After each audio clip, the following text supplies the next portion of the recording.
This happened a few years ago with my friend June when we're maybe 17 or 18. I'm 23 now. We were out driving around late at night on country back roads. We were teenagers growing up in a rural area, so going for a drive was one of the main pastimes.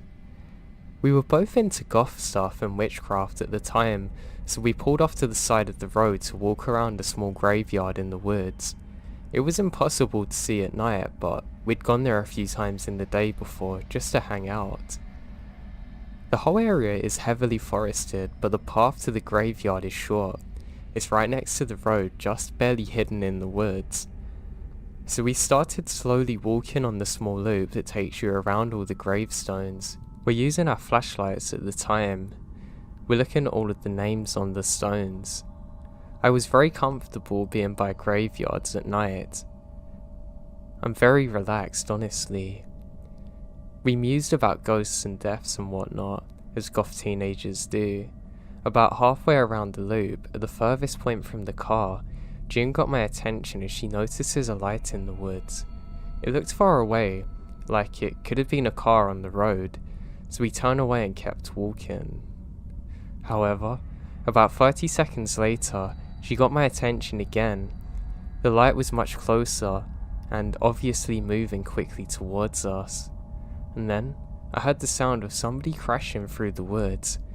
It's blatantly obvious now that somebody's coming towards us. They're making a beeline, they backtrack, and so do we run into the car. I unlock it and climbed into the car as fast as I can, and right before the light come on, this huge grisly looking man, dressed from head to toe in camouflage, comes busting out of the foliage and coming right for the car. He's armed with a crossbow and literally sprinting at us, screaming. He's clearly off his head. I reverse as quickly as I could and peel out of there. We don't stop driving for a while, even though we both never saw him following after us when we drive off. We both can't shake the feeling that we're being followed. Finally, I think we both got too tired to stay out any longer, and we went back to our home. I really can't stop thinking about just how quickly he actually got to us.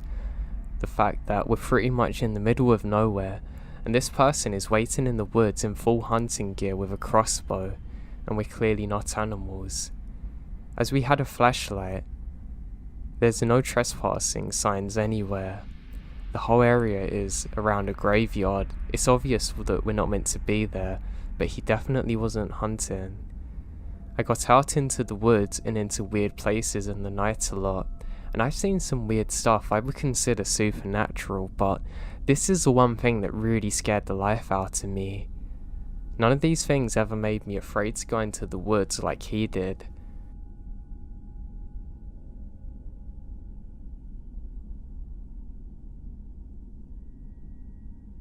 I had my best friend. We'd always go for walks in the forest together. My friend wasn't very well at the time. He had an autoimmune illness, so I had to stay far away from him when we were talking and walking. This was great because it meant that he was unlikely to catch any illness that I potentially had, but kind of scary if you're going through the woods close to night. It didn't matter though. We're both young men who are fairly big, so we didn't really care too much. Call it blind luck that we never ran into anyone until this event, but I was very confident going into the woods. Now we start talking about life and we're just having a good time generally when we decide to sit on some logs and continue our conversation. My buddy turns off his headlamp for a bit to try and save some energy, and I do the same because last time my headlamp went off and it is only because of his that we're able to get out again. As we do so, we suddenly hear steps around us. Neither of us actually reacted at first because we both assumed that one another were moving. It's only a few moments later when our eyes can adjust in the darkness that we realise it's not one another. Now, we both give each other a blank stare when we realise this. It sounds like there's loads of people running in circles around us, but there's literally no one. Like that, we both flick on our headlights, and just as mine comes on, I catch the glimmer of a very tall shadowy figure by a tree. That's enough time for me to let out a scream, and my body sees the exact same thing I do.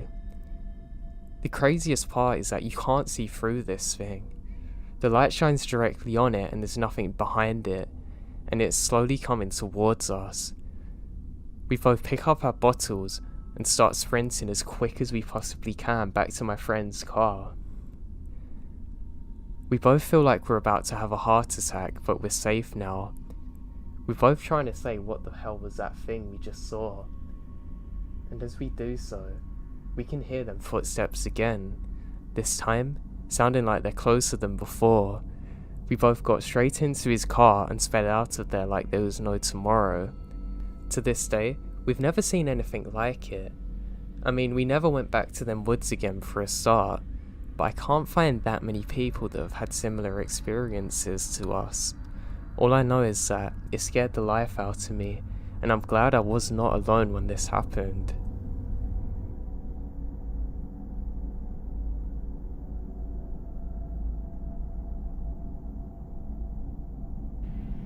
There's an abandoned house next to mine.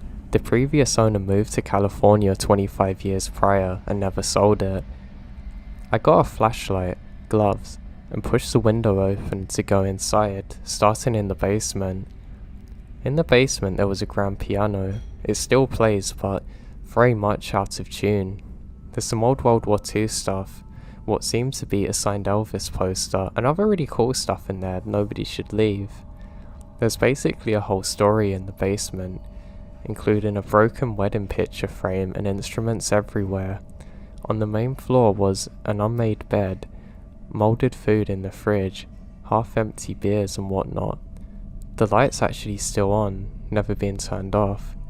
Then I walked upstairs when I heard crying from one of the side rooms. I know for a fact there's literally nobody in there. That's when I freaked out and have never been back since.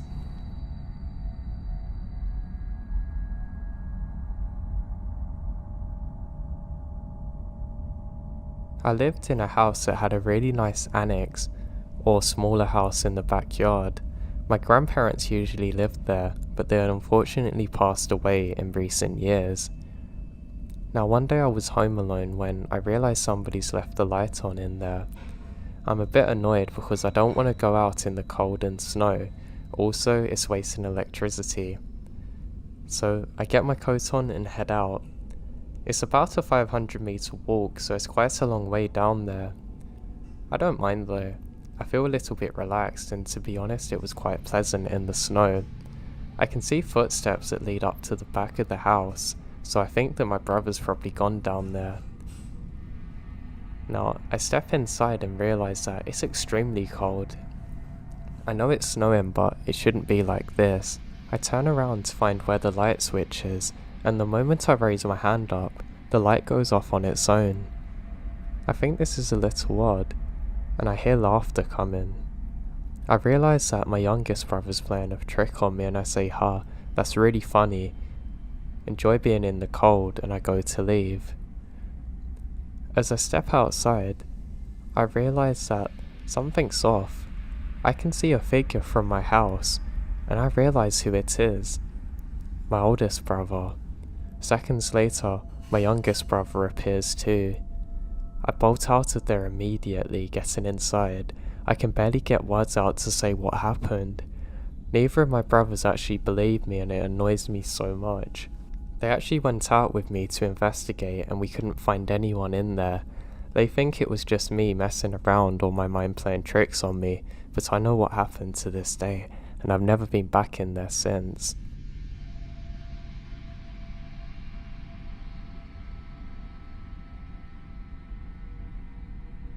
My oldest brother, who unfortunately passed away, was almost a human killing machine.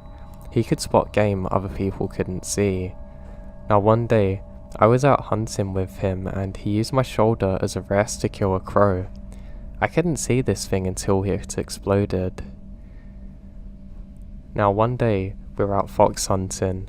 Foxes are very intelligent, and in the winter, sometimes you come across them sleeping on top of hills because the sunlight keeps them warm. So we're walking along and my brother stops and says, "Stop down," in a whisper. About 300 yards away is a fox curled up on a hill, so he lies down and prepares to take the shot.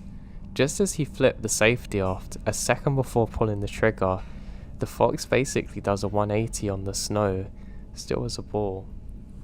Turned out that the fox was actually a hat. Some idiot was wearing a fox hat and decided to drive on a snowmobile on someone else's property where we hunt. He was so lucky that my brother didn't take the shot.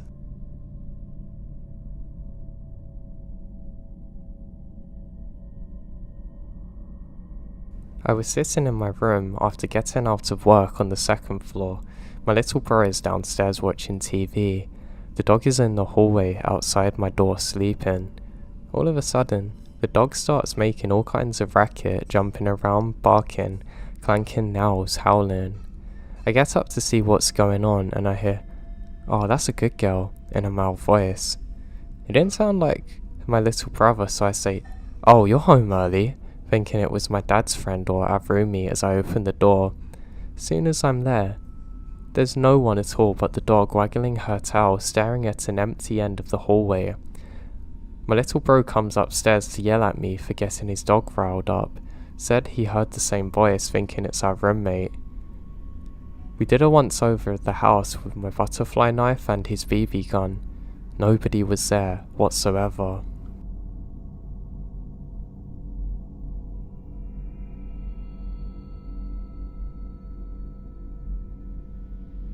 I was about 7 years old. My brother was about 10. It was well past our bedtime when our mum woke up off the couch to put us to bed. Our dad worked from a construction area out of town, so it was usually just a couple of us at home. I mean the three of us. Up the stairs and to the immediate right was our parents' bedroom. Going left, it will put you in the middle of a hallway. Taking another left down that hallway led to my brother's room.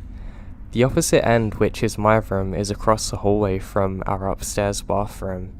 At either end of the hallway are windowed doors which we always keep locked and rarely ever use. The door on my left actually led to the balcony overlooking our front yard, and the door on my brother's end opened up to the back porch. Now my mum and brother actually both have a habit of waking up in the middle of the night to use the bathroom. I only ever become aware of this due to the fact that I was such a light sleeper, and they just couldn't help flushing with the door open. This night, however, my brother stopped on his way to his room and came back towards the bathroom. I'm gonna try and pee before I go to bed. The past few nights I've been too afraid to walk to the bathroom alone. I keep seeing a man wearing stripes at the end of the hallway. I don't know if my mum wrote it off as my brother telling ghost stories trying to scare me, or if she was already half asleep and didn't catch it, but she didn't react at all to my brother's confusion. I, on the other hand, am absolutely terrified by this. The fear of seeing a ghost-like figure at the end of the hallway through the window absolutely terrifies me. Now, years later, when I was about 18, my mum and I were having a conversation in her car about a dog that we had for a very short amount of time. We were sharing stories about Max's tendency towards destroying my shoes and other unruly behaviours when my mum blurred out, "Do you remember that time I opened the front door for the cops and Max ran inside to the kitchen and started tearing open that big bag of dog food we had?" This really caught me by surprise because in all the years I lived in that house, we never once called the cops, gun-owning family in a quiet rural neighbourhood, etc. I said to her, "What is she talking about?" and she looked equally surprised, as if she just revealed something by accident. "Oh, that's right. I never told you because you were too young at the time. One night I woke up hearing noises outside my window, and when I looked outside, I saw a man staring into my bedroom." She went on to describe how turning on the lights caused him to take off running, and how she actually had to run and grab my dad's pistol before calling the police. I can't remember at all. I mean, I gave them details when they showed up. It's a tall white male, wearing a striped shirt and jeans and short dark hair, something like that. They said it matched the description of a man they were looking for in the area. It turns out that he had escaped from jail for murder. Now, it sounds so obvious hearing those two things together, but it wasn't until a few years ago, in my mid-20s, that I pieced together what my brother had unknowingly warned us about: a murderer who spent multiple nights staying in our home trying to avoid the police.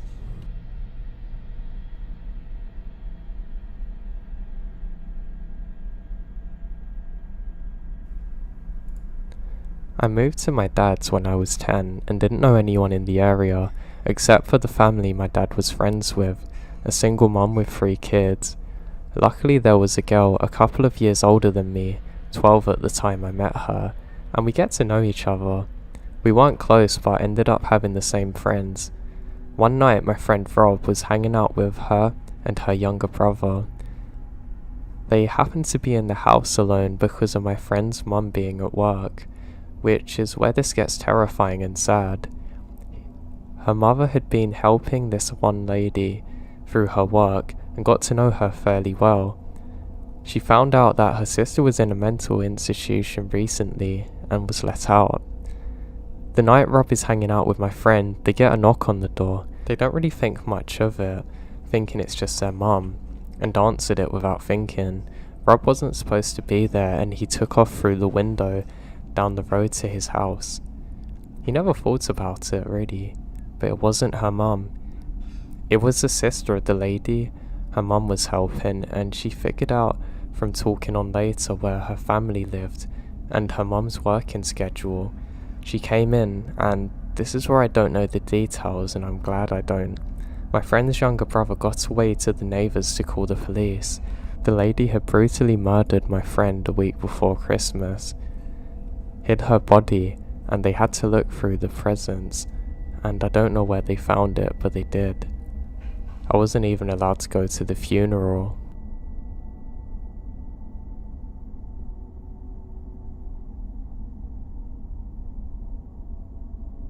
A few years ago, I was home alone at night. I was watching TV in the living room when I heard the doorbell ring. Whenever I heard the door ring, especially when I'm home alone, I'm cautious to answer it. I walk up to the peephole without turning on the porch light, so they don't know if I'm actually in or not, which is smart, and look through. It's really dark, but I see a small figure move like a black blob. It's a definite shape, and it had to be around 3 or 4 feet tall, doing a circle dance, dipping down and oscillating its arms forward. Think of a person moving their arms like wings gracefully. It's dark outside, but this figure was more opaque, so I could see what's going on. After a few seconds, I stopped looking through the peephole because I'm so scared. I regained some courage and looked through again, but this thing is gone. To this day, I don't know what that is, and I still get freaked out by it.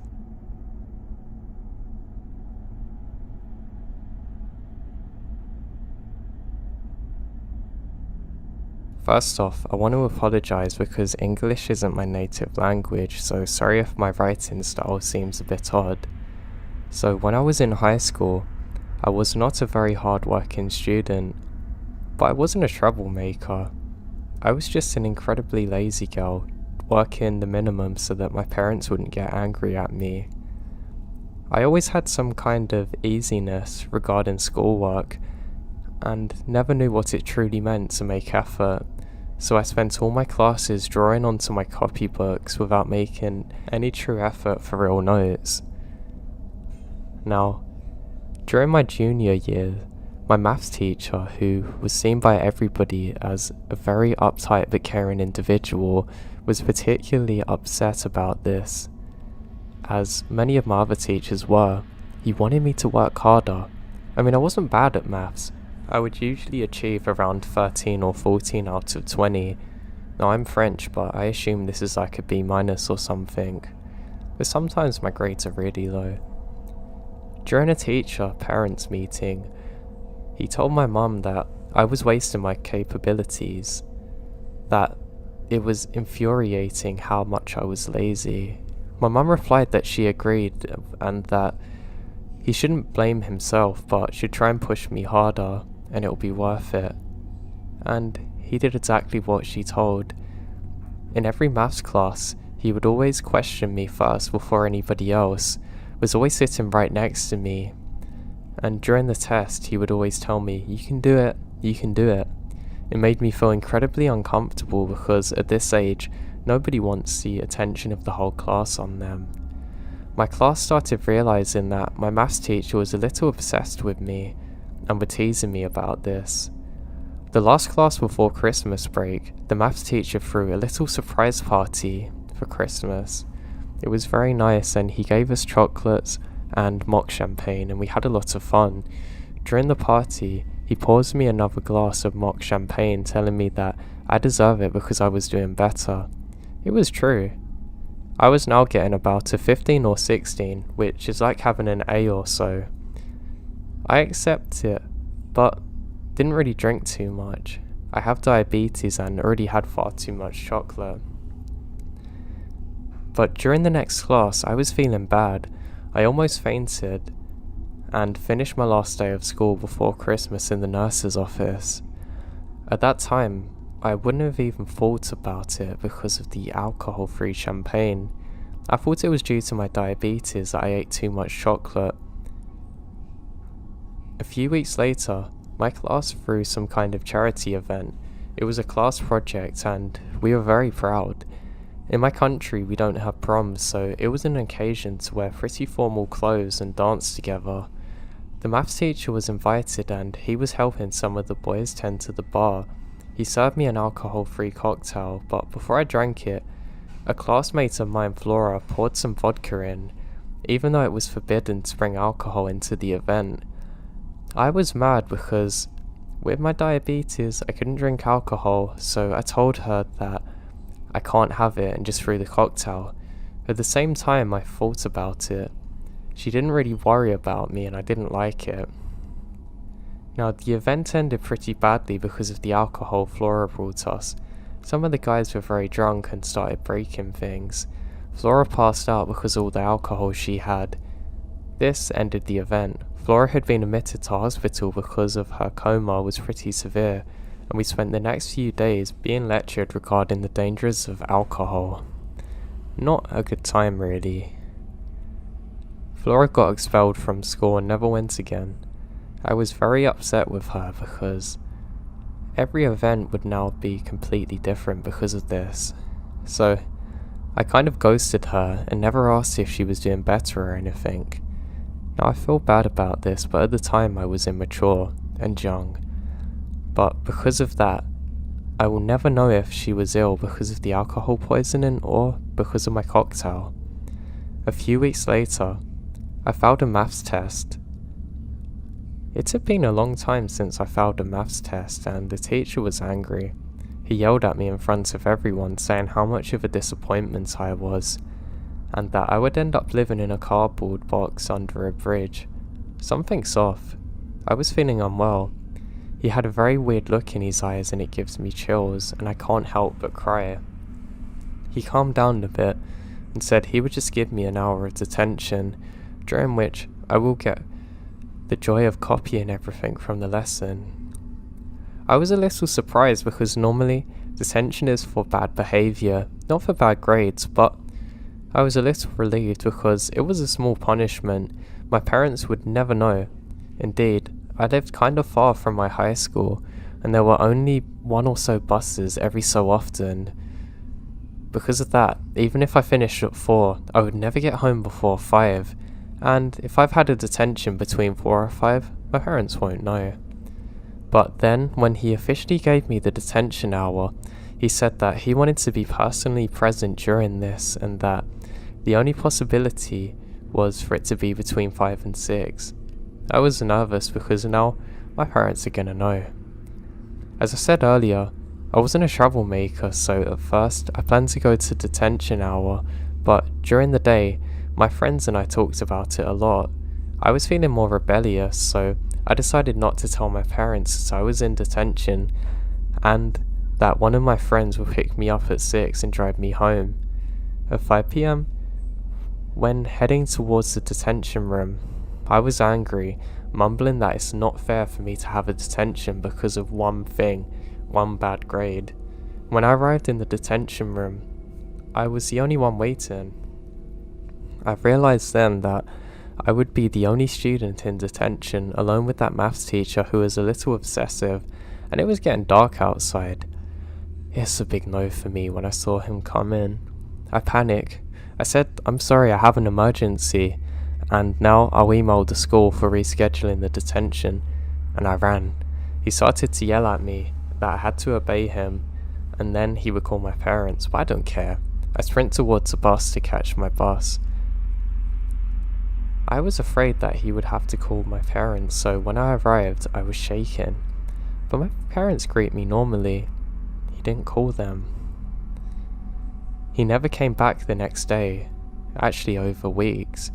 Eventually, I learned that he quitted his position. A shrink came during an hour to ask us if we wanted to talk about the maths teacher, but as nobody knew him that well or what was going on with him, we didn't have much to say. Until a few months later, that was until a few months ago, I become a teacher. How ironic given my laziness as a teenager. And one day while talking with my co-worker, I mentioned his name, talking about his weird bizarre behaviours that just didn't seem right, and one of my oldest co-workers went very pale hearing his name. In fact, a few days after the detention incident occurred, my maths teacher was arrested for having very bad videos downloaded onto his laptop from the dark web, and weird movies starring very young children. Maybe this detention hour was just a detention hour and I would have got out normally, but I will never know, and always wonder what would have happened if I had stayed.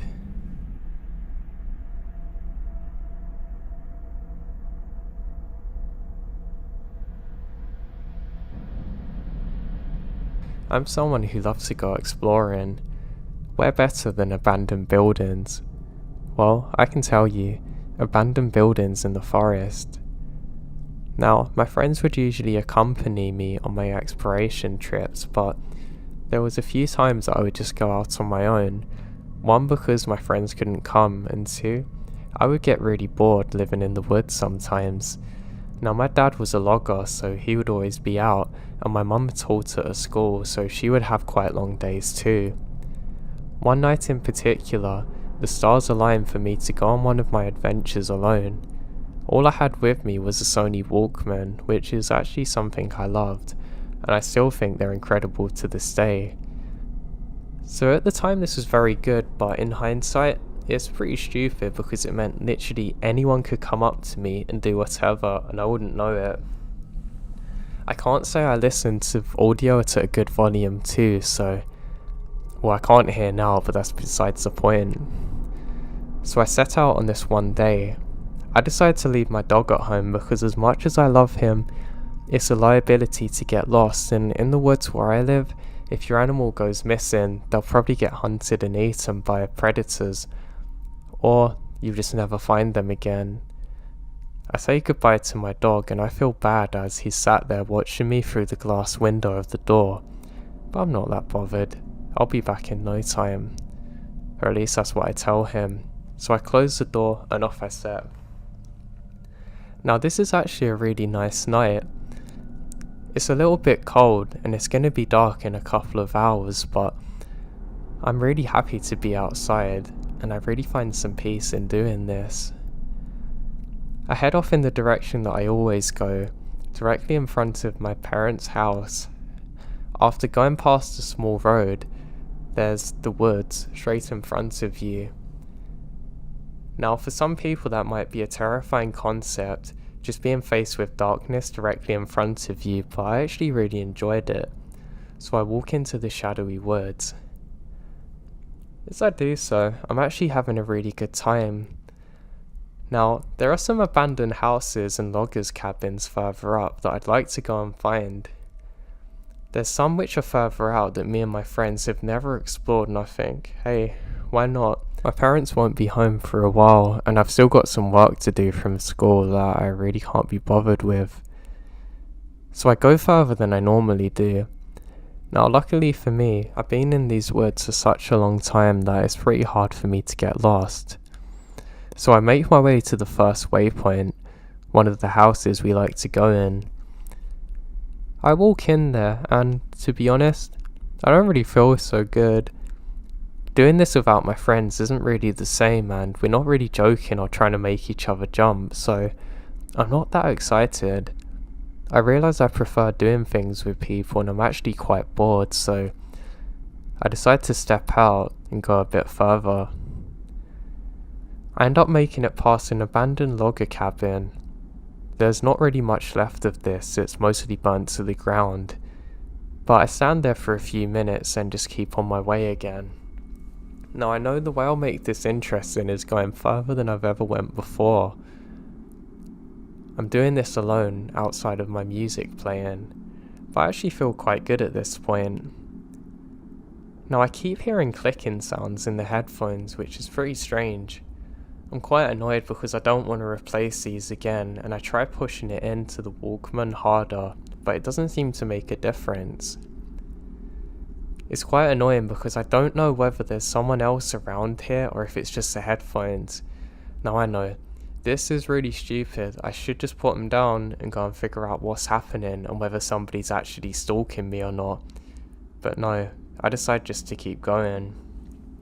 Now this continues and I've accepted that it's a part of the headphones. And I go on for what feels like miles and I cannot find any of the abandoned cabins or houses that I want to explore. Plus it's starting to get a little bit dark. I can still see my way back, but it's probably not the best idea to be out here. But hey, I want to keep going. Now I cannot shake for the life of me the feeling that I'm either not well or there's an animal near me. There's no real big predators out here that could get a human at least, so I don't feel too scared, but it's a really weird feeling to have. I decide to stop for a moment and just crouch down, just to rest my feet. I don't really want to sit on anything because it's a bit wet from rainfall and I don't want to ruin my jeans. I take off my headphones and for a split second it hits me. The clicking sound's not actually coming from my headphones. It's coming from around me. I think that's pretty odd. Maybe there's some really big cricket or bug which is making this sound that I've not heard before, but it seems a bit powerful. Almost like a bassy thump sound that I've not heard before. I'm actually a bit concerned and decide to take off my headphones now and try and figure out what this thing is. After a few seconds the sound stops and I think that's pretty weird. But now I'm pretty scared, so I decide I'm not going to put my headphones on again. I have to be more cautious now. So I continue on my way. I do feel a bit unwell. I haven't felt right since I've set off. It's almost like I have a headache feeling and slight dizziness, which is pretty odd because I felt perfectly fine before. I think, oh, maybe I've just listened to music too loud again, and I'm just getting a little paranoid and probably should have brought more water with me. But the show must go on, so I continue further. And what do I see? An old abandoned house that's half burnt down. I can't believe my luck. I've never seen one like this before. I'm really excited to see this. I look around and realise that there's no other houses around or anything. And one thing that I notice that's a bit odd is none of the ground around it's burnt. It looks as though the house was burnt down, but there's no real evidence of a fire. I think this is really strange, but this thing's beautiful. There's a staircase which is collapsed, and it just looks like a really old cool house. I think, man, I wish I had my friends here to enjoy this with me. And I can see where a chair once was. I like to soak in the experience and imagine what kind of person would have lived here before and what kind of things would they do. Just as I'm doing this, I hear a loud sound above me for a millisecond that suddenly stops. Now with the adrenaline, I couldn't really focus on what the sound was, but without thinking, I quickly bolt out of the house. I look upstairs and I don't see a thing. Calm down, this is just an animal, I tell myself. It must be an animal, there's no stairs in there. It had to have climbed up. Stop being stupid, keep going. I'm really worried now. and my headaches got worse since I heard the sound. And I think for a split second I can hear one of my friends in the distance, and suddenly it hits me. One of my friends must have stupidly followed me out here and decided to play a prank on me, and I smile a bit. I say, "Ha, that's really funny, you can come out now." To silence.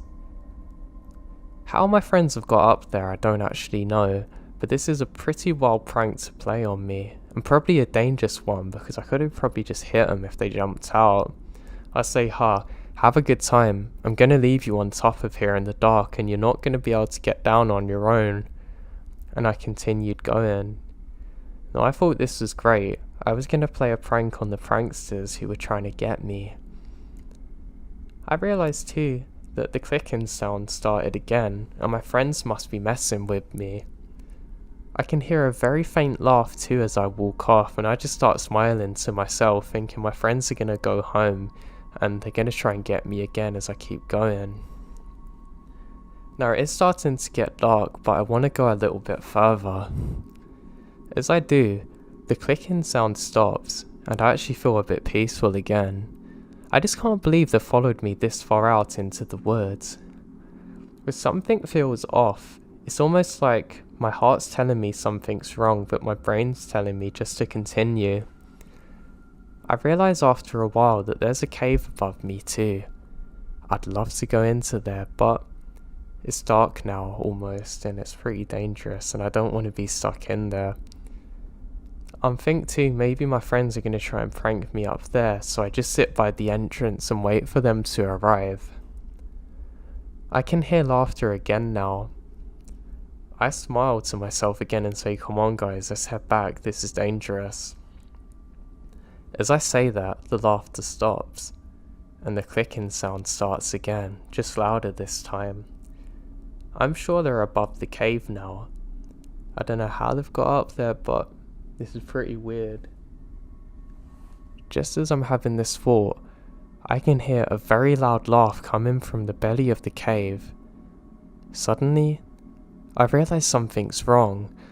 I go to laugh and call out for my friends nervously, but it would be literally impossible for them to have got into the cave. I stop again, and I can hear a whisper sound. Something is calling my name to go into the cave. It sounds just like my friends, but not at all, if that makes sense. I realise something is so wrong. It's impossible for my friends to be out in that cave, plus it's pitch black. And the headache, I can't get rid of it. Suddenly, my senses come to life. I drop my Walkman on the floor and bolt it and start running back in the direction that I've come. What's worse now is that I don't actually know how I get back. I don't know where I've come from. I'm disorientated and in pain in the abyss. I suddenly see the house that I went to earlier and I sprint towards it, screaming to my friends to stop and that it's not funny now. I don't want to go near the house because I don't know if it's my friends there, and just as I get close to it, I hear a sound moving upstairs again, and a voice. I don't take a second to understand what it actually is and I keep going forward. I'm actually quite annoyed now because I've realised that I've also left my Walkman, but God, whatever that is can actually have it, and if it's my friends I'll bring it back to me. As I'm running, I'm not sure if I can hear footsteps behind me. I have to stop for a second to catch my breath, and just out of the corner of my eye, I can see a massive shadowy thing following me. Now this thing has to be at least 7 feet tall, and I don't need to see anymore. I just start running. Now I used to do athletics, so I just about have the physique to do this, and I bolt it in a time that would make Usain Bolt jealous. I just keep going and hammering. Tears have actually welled up in my eyes, not because I'm scared but because of how bad my head is, and now I know that a person is probably stalking me. I can taste blood in my lungs where I'm trying so hard to get out of here and make it back to safety. I can't really hear the sounds behind me because my heart's beating so loud in my ears. After running for what feels like an eternity, I can see the old cabins that I recognise. I know I'm almost into safety now. I stop for a second and I can't hear anything behind me, I really quickly spin around to check and there's nothing there. But just as I stop, it starts again, the rhythmic clicking sound, along with my headache, which is now pulsating in my brain. I pick up the pace again and just jog the rest of the way towards the tree line. I can see a light ahead of me, and I'm terrified. I jump behind a tree. But something that's so simple is actually the most peaceful sound. It's a car engine. It's a car. I made it back to the road where my parents are. My house isn't far. I quickly jump out and flag down the first car I can see. Annoyingly, they don't stop and just keep going. I'm gonna have to press on alone. I then walk at a quick pace, trying to get some air into my lungs again back towards where my home is. I can see my dad's car out the front, and I know that he's going to be mad that I've not said where I've gone and that I'm not in, and also confused as to why I left.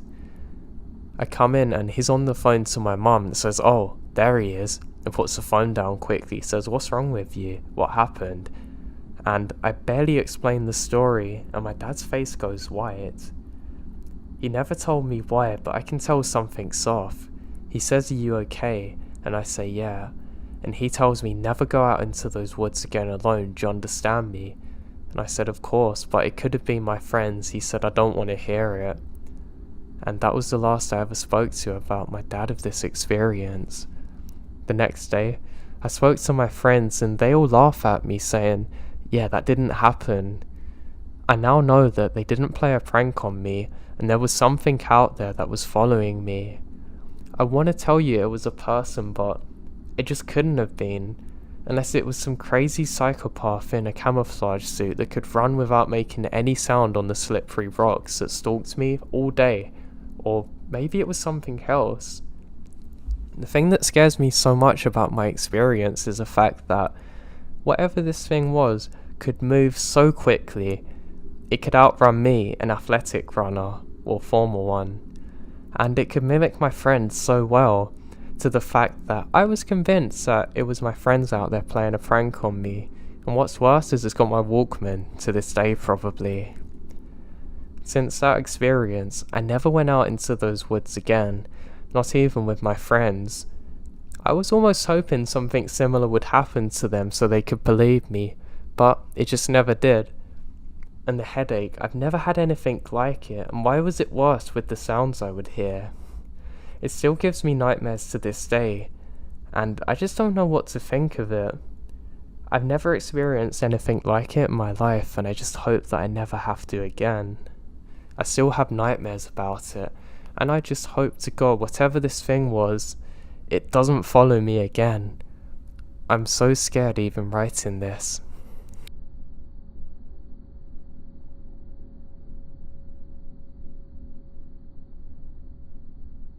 So this happened about 12 years ago. My family owns a farm in the heart of Indiana reservation. One winter, I was home for Christmas taking care of the farm while my parents were out away Christmas shopping. I was home alone. So while late in the night, I hear all of our cows freaking out. I knew it has to be wild dogs that are rampant in the area. And I know something's off. So I throw on some boots, grab a gun, and load it up, heading out to the field. This was a perfect scenario for a horror movie. It's cloudy but full moon, and it was breaking through the clouds just right up into the snow. I ran out into the middle of the field, and just in time I see two dogs that are starting facing up towards each other fighting. I think perfect, 2 for 1. So I pumped the shell of my 12 gauge, and then it happened. The two dogs heard the rack. They both stopped, looked over at me on their back legs. I immediately froze. Every story I hear about Skinwalkers and all the other native legends I grew up with flew to mind. Keep in mind I'm a white guy, and up until then, these are just boogeyman stories to me. I sprint back for home and never look back.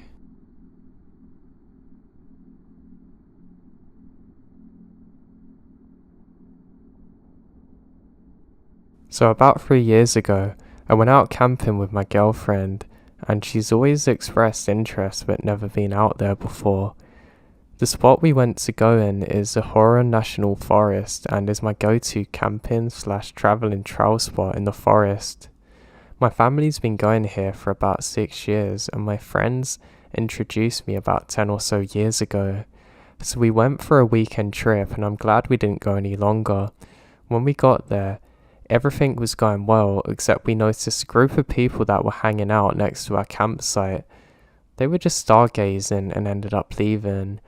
Then around midnight is when the weird stuff started to happen. At first it sounded like somebody was laughing at us, but the laugh never ended and got very high pitched as it kept going. After a while we got kind of scared and went into my tent to try and sleep, and that's when the laugh/noises moved up higher and then start circling around the campsite. After a while of wondering what was happening, it suddenly stopped and then starts again around 3 AM. When it started again, the fire was going out, so I went to stoke the fire with my shotgun and flashlight in hand in case there's any coyotes that come up to the campsite, but I don't see anything or hear any movements below. This went on until 6 AM and then stopped, and finally we were able to get some rest. After we woke up and checked around the campsite, we don't actually see anything out of the ordinary, so pack up. Once we were packed up and good to go, I start my vehicle and it's completely dead.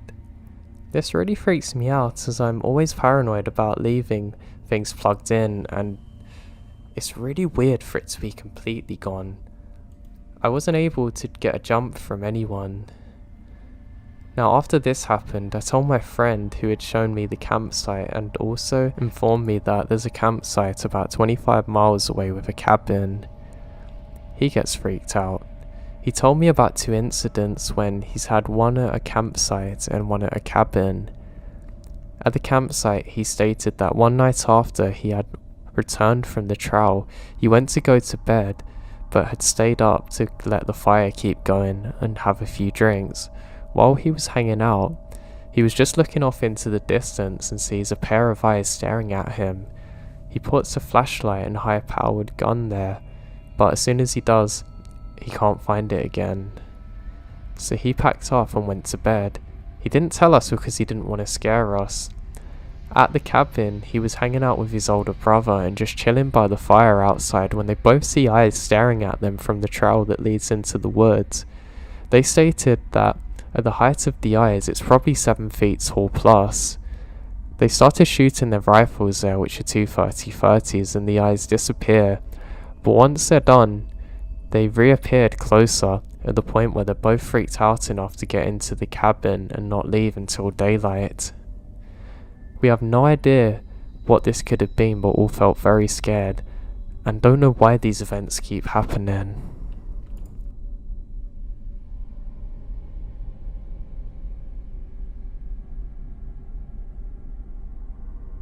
My grandmother on my mother's side has always been very superstitious, for lack of a better word. She's not religious, but she does believe in paranormal. Her mother was full-blooded Navajo and her father was Irish. Either way, she had never been anywhere east of Montana and she grew up in Nevada. One year, when I was in grade school, we went to visit her. Most of the visit was pretty uneventful, typical boring old people stuff. Except she always kept her curtains drawn shut and would peek out the window, and when somebody said, "What are you doing?"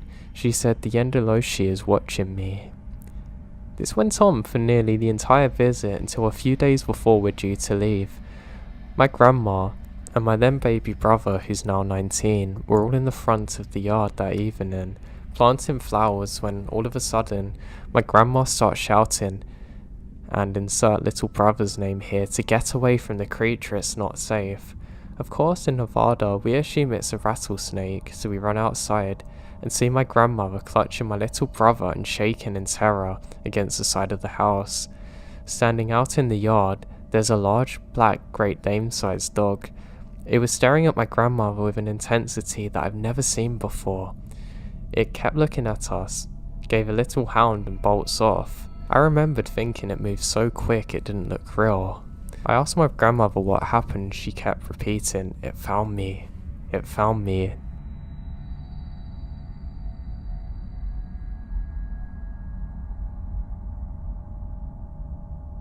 A while ago, when I was in early high school, I was left at home for some reason. I can't remember the reason, but I was left home alone after a lot of reaching my teenage years. So, a little information on my house. I don't live in a rural area in particular. I certainly wouldn't call the area civilized though. There are barns within walking distance of my home. I guess the area is developing because there are also subdivisions around.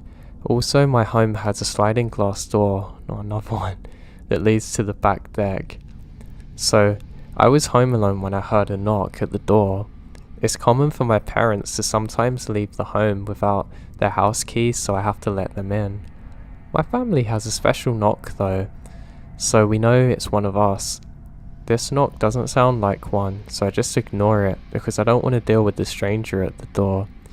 Whoever it was knocked again in a familiar pattern, so I reluctantly went to the door. When I get there, I see no one. I figured that whoever it was had just left because I took my sweet time getting there. Then, I guess I heard something, or rather, someone come into the sliding glass door. Then I guess I heard a sound just off to the side. Another thing, members of my family would never really go to that door, so it's kind of weird. So I went to the door and don't realize anything. I slightly opened the sliding door and hear a voice. It sounded like my mother coming from underneath the deck, I guess. I only say this because I definitely heard the same voice from my mother, but it's not my mum, and nothing's in front of me. I can't remember exactly what it said, but something like, "Open the door," and my name. Now I'm a super paranoid guy, and I know my mum wouldn't be hiding there if she wanted to. Hours later, my mum actually shows up and I tell her what happened, and she confirmed that she was not at the house earlier and did not try to get me to open the back door. So for years, I didn't really know what to make of the experience. Now it was truly a minor thing, but at the same time, that's pretty weird that something was trying to mimic my mum's voice and trying to get me to open a door. Of course it could have been in my head, but things like that are pretty scary. To be honest, I'd be less scared if there was somebody actually there and I could account for that, but that's the thing, I can't.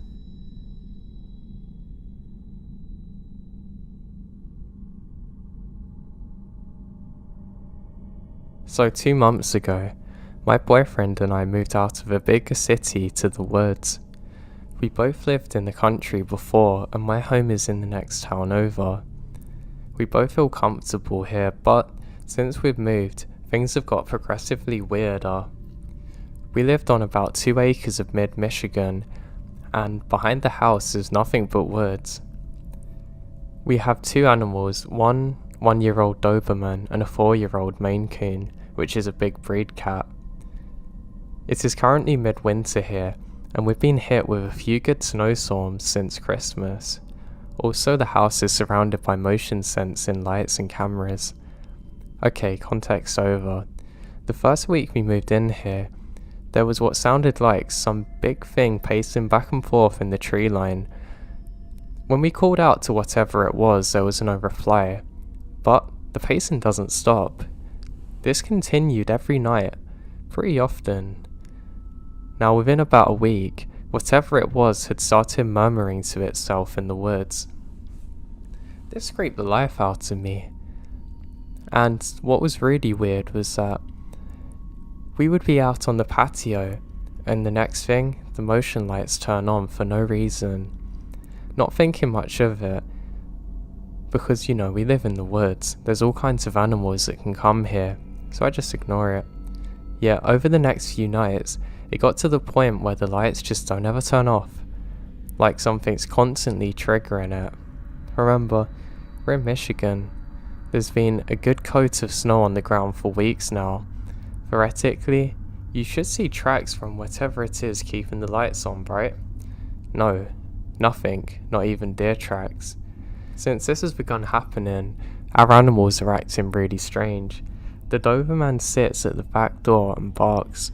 Not like any bark, but the kind you get when something's about to go wrong. I've literally never heard him so amped up before, and we've had him since 8 weeks. Yet, when you open the door to let him out, he becomes timid. He won't wander too far into the back and he'll never go out beyond the tree line. Sometimes he won't go outside at all. It's like he wants to just sit there and make his presence known. The Mancoon is just interested in our backyard, constantly staring off though, as though his gaze is broken into something he can't snap out of, and he starts meowing like he's telling us something. Though tonight, however, that was the most scary thing that I've experienced before. So our sliding door goes into the living room just beyond the patio. So we're sitting on the couch winding down for the night, and both animals are actually with us too. I suddenly hear what sounded like our dog outside whimpering in distress, like he's cold or hurt. However, the dog's no more than 5 feet from me on the couch. I try to ignore this, but it continues until I wake up my boyfriend. It then stops, and I think, maybe I'm just hearing this, but he falls back asleep, and I put the blanket on him. Then I hear the sounds of our cat whimpering like it's hurt. This is when I get up to make my boyfriend check it out. He walks the perimeter of the house and I peek my head out of the side to watch. We both hear branches snapping in the woods but no tracks. And I hear the whining again. Our motion has not been to move in the last 6 hours and just listen. Our cameras haven't picked up anything and there's no tracks in the snow. I don't know what to do.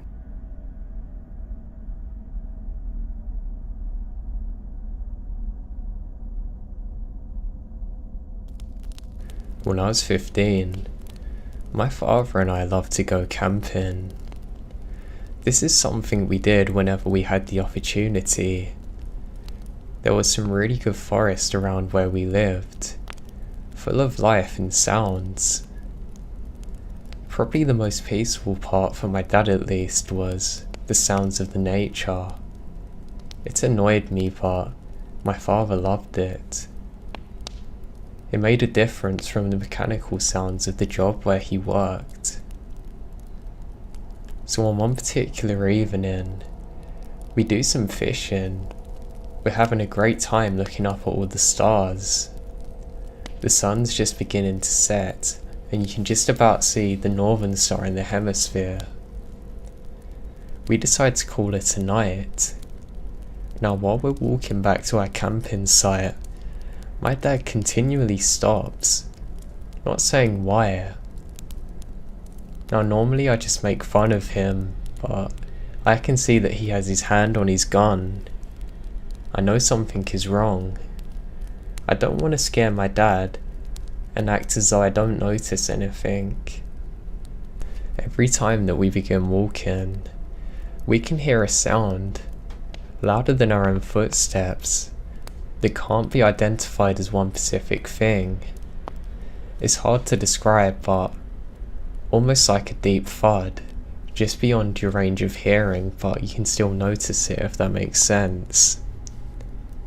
So anyway, we continue towards our camp when my dad suddenly shouts out, "Hey, you stop immediately, I have a gun." I ask my dad what's going on. He tells me to be quiet. He says you take one more step and this is your last warning. And with that, gunfire. There's a few moments of silence before my dad grabs my hand and tells me to run. I don't know what's going on and begin crying in fear. What's more strange is we run past our campsite. We run all the way back to where our car is and speed out of there. He tells me to never tell my mum what happened and that he'll explain one day. Now as you can imagine, this is the most terrifying experience in my life. Eventually my dad did tell me. He said he thought we were being followed by a very large man, but he eventually caught a glimpse of something in the moonlight. Now it looks like a person, yes, but upon closer inspection, he can tell that it's definitely not a normal person. He describes it to me as a Skinwalker. Now I don't know too much about them, just that they're to be avoided.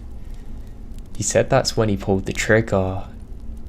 He knows he landed a direct hit on it, or at least within an inch of this creature, and it didn't even move an inch. This is when he made us begin running.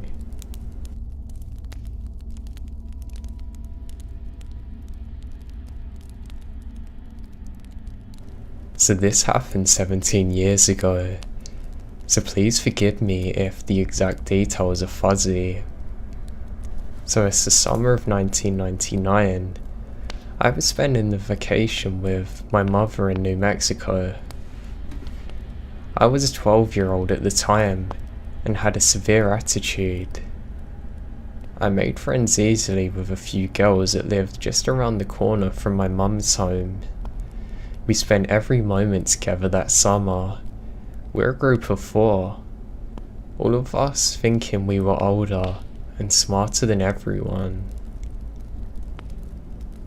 Nikki, Katie, Julie, and myself were the last generation of home phone lines, playing outside on the trampoline until dark and sleepovers. We would watch VHS tapes, listen to cassette tapes on our Walkman. It was okay to let your children walk around town at night, and we very rarely locked our front door. We had no cell phones or internet. My backyard had a concrete wall around it and a gate. Now behind the wall was desert as far as the eye could see. Just a barren wasteland of dirt, cacti, shrubs and mountains way off in the distance. This town had a major railroad track running straight through it. There was a major street that had a gas station, restaurant and hotels and attractions. We all received the same warnings from our parents. Stay out the desert, stay away from the tracks, and don't walk the main strip at night. Do you think we listened though? Absolutely not. Julie, Nikki, and I spent our days walking through the desert, crossing the tracks down the strip to Katie's home. Sometimes we would just walk around till dusk. Some days, we would go to my home to jump on the trampoline. This particular day, we get to Katie's house prepared to stay the weekend because her parents are out of town. We were gonna have a party. The first few nights, the girls would jump in from a spiral staircase to a giant beanbag. I refused to participate in this, due to my extreme fear of heights. When we got down to the sleepover business, so to say, and decided to watch the original Exorcist, you know, the one with Linda Blair, I didn't sleep. The second night, we all told our parents that Katie's mum was going to drive us to the movies. We all got money from the movies, then promptly walked down to the strip to get junk food. Now, I wish I could say that we're aware of the surroundings, but we're not. We were absolutely oblivious of the man who followed us all the way back to the home. I feel that I should mention that Katie's parents are loaded. They have a huge property with numerous buildings, broken down cars, that her dad was remodeling.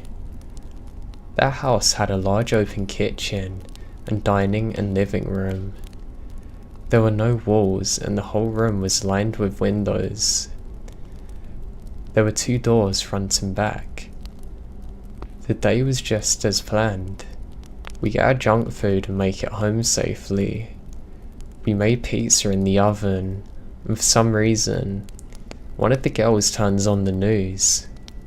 As we're eating, we hear a story about staying inside because there's a report of a suspicious man walking on the strip. That's it, suspicious man. We laugh and joke about it.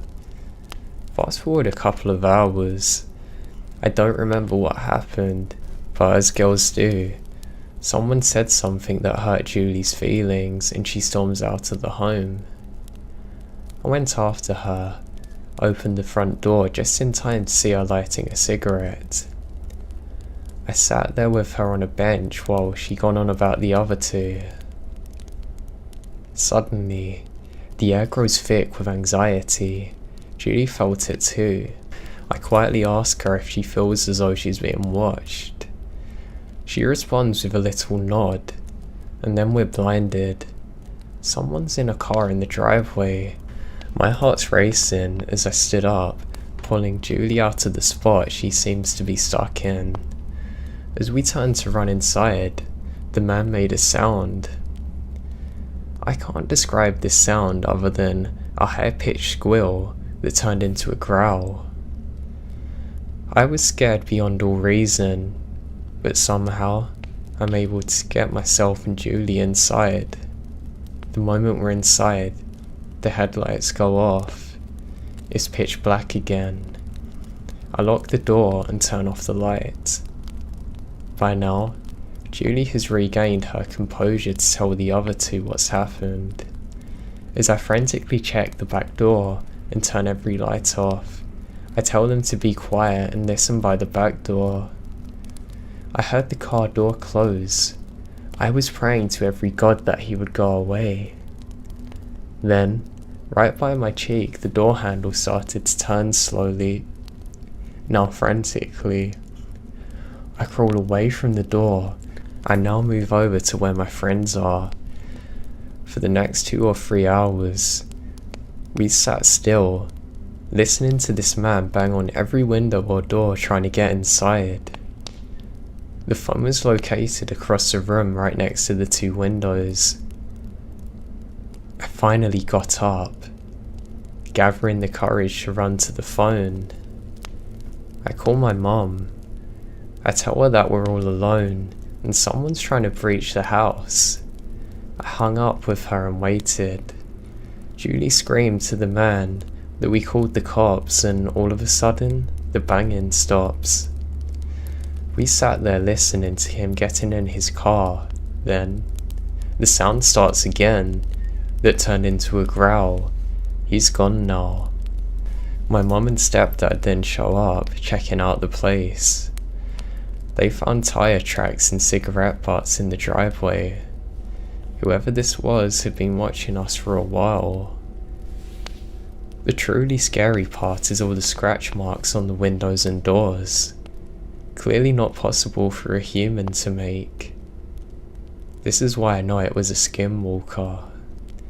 Needless to say, Katie spent the rest of the weekend at Nikki's house and had a great story for her parents, which of course they didn't believe.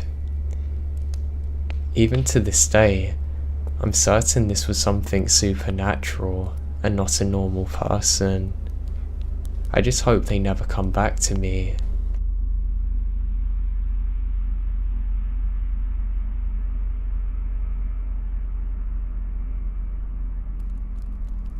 Me and my father would always go hunting together when I was younger. It's honestly one of the most fond memories I have of being young.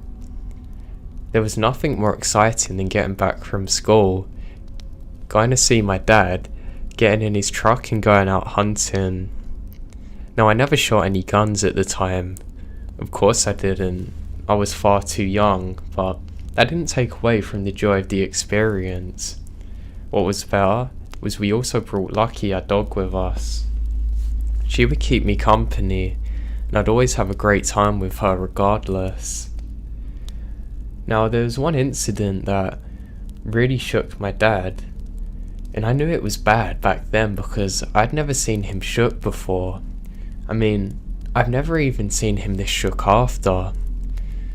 Even back then I knew something was seriously wrong. So my story takes place 20 years ago. It's on one of them summer evenings. My dad and I go out hunting. We're having a really good time, to be honest. The only problem is there's far too many bugs around, and my dog keeps on barking randomly. It's a kind of bark that goes through you, and in the end I just look at her and tell her to shut up.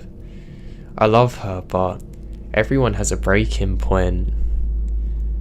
Anyway, we're having a really good time.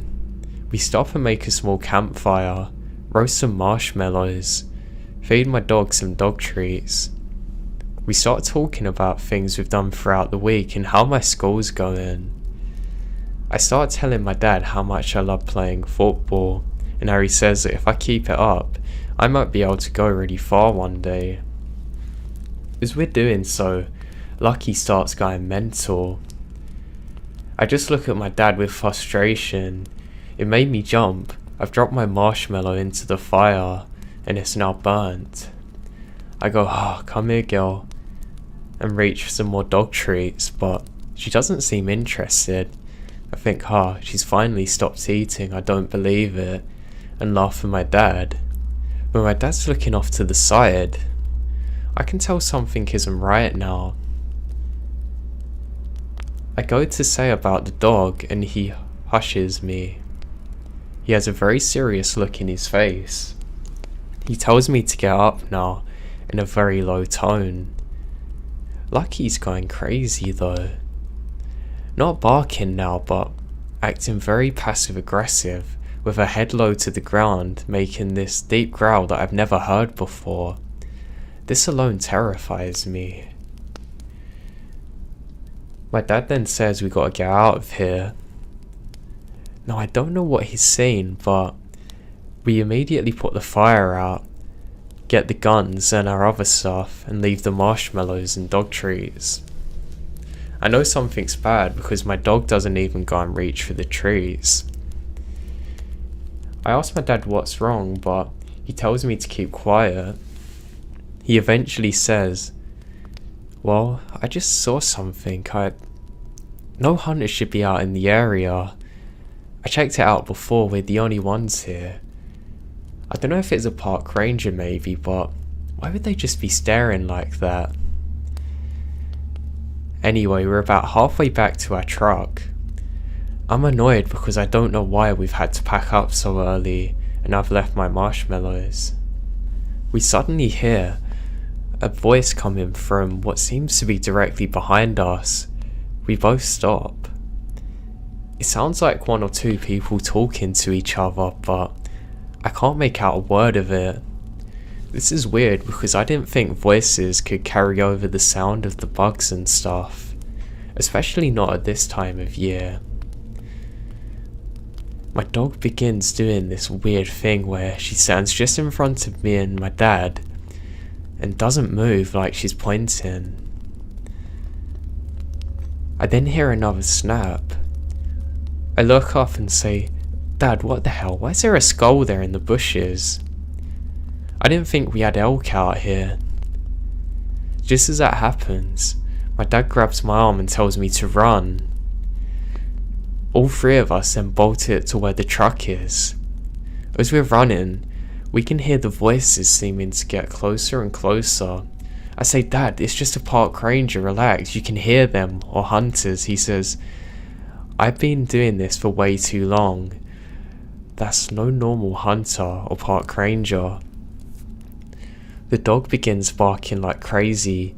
We get into the truck and my dad floors it out of there.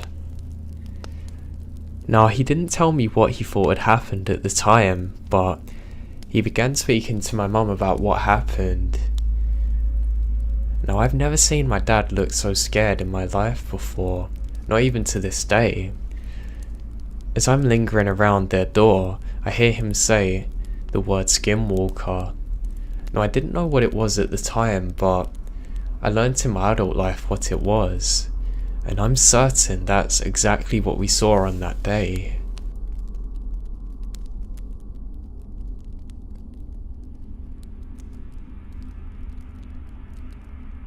This has left me feeling extremely shook, and I'd love some opinions. So last year, I had a very strange experience in a national forest out in California. I was by myself, on a road trip with my dog, and I was driving pretty far into the national trail, or more like national forest. Now, I should say I like to camp in national parks and forests, because it's isolate, so my dog can roam free. A trade-off for sketchy rough drives into parks sometimes. Now anyway, I was driving up this dirt road, kind of curling up a mountain around maybe 5 PM. It was very nice out, sunny and warm, with a slight breeze. Nothing serious happened, but I felt extremely uncomfortable driving into the area, and that feeling did not let up. Driving up the mountain, I felt like I shouldn't stay there, and I even texted my boyfriend about it, for as long as I could on my phone before I lost my service. I was looking for a sign of another person having been here lately, but I don't see anything. I'm beginning to worry now. I pull over, getting out of my car with my dog, looking over the edge and notice a dead squirrel, some broken glass mixed in with dirt and gravel. Yucca, my dog, starts to growl slightly. She is vocal, but I've almost only ever seen or heard her growl with other dogs. Not for no reason. Now, I did see her growl at a possum once, so it could be something she smelt maybe. This place continued to make me feel quite on edge, but I pride myself in being an independent traveller and backpacker, so I decided to continue at least a bit further with my grumbling dog. I need to see if I can find a good place to camp at. I continued to notice more dead animals. Keep in mind, no one is going to be going more than 5 or 10 miles an hour up this thing, and that's if there's anyone even there. I hear men's voices. They sound close, and I think I should call out to them, so I stop my car, but kind of freeze up and feel like I shouldn't. You know that feeling you get in your gut sometimes that something's just wrong, and you're in a situation that you somehow shouldn't be? Well, it was that. Now, I can't really make out what they're saying. I don't see any sign of people anywhere, and I get back in my car and continue to drive forward and cautiously look for where the voices are coming from. Now, I've never ran into people in a national park or forest before when I've gone this deep in. The unsettling feeling I'm having grows. It just doesn't make sense why they're up here. I give up being brave and go to turn my car around. I honestly don't remember how Yucca was acting on the way down. I was scared and focused on getting out of there. I distinctly remember being surprised at her grumbling when we were standing outside of my car, kind of dangerously quick when I went back down the mountain, not seeing any sign of anyone. I decided to spring for the luxury and get a hotel for the night. I mean, it makes sense, right? I figured I was just fine. Huge and open spaces can be intimidating, I told myself. The voices? They could have been echoing from somewhere else far away and just sounded close. Now, animals die, glass gets broken. Nothing happened too. Cool. But I remember this place. It just sticks with me. Whenever I'm watching scary movies and if I'm walking my dog in the woods at night, nothing compares to the feeling I had driving up the mountain, and it's honestly kind of interesting to me and also frightening.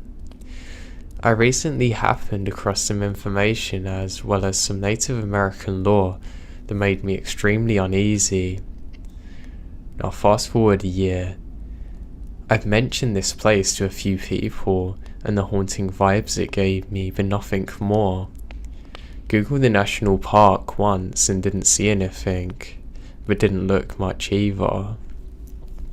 I like scary movies and things of that nature, so my boyfriend and I were coming up on finishing our round trip yesterday. We're in Wyoming for a wedding. There were only 2 or 3 hours left and the sun had set, so we decided to listen to some scary podcasts. We went from the no sleep one to lots of different ones. Now, I'm half paying attention, petting my dog, playing Pokemon on an emulator. And here's a story about Wendigos. It then very briefly says what they are and how they can mimic voices. I mean it when I say I had the worst chills ever when I heard that. I asked my boyfriend if he remembers the national forest, and I'm freaked out now. He says he does, and he reminds me that he texted me I was probably close to a Wendigo.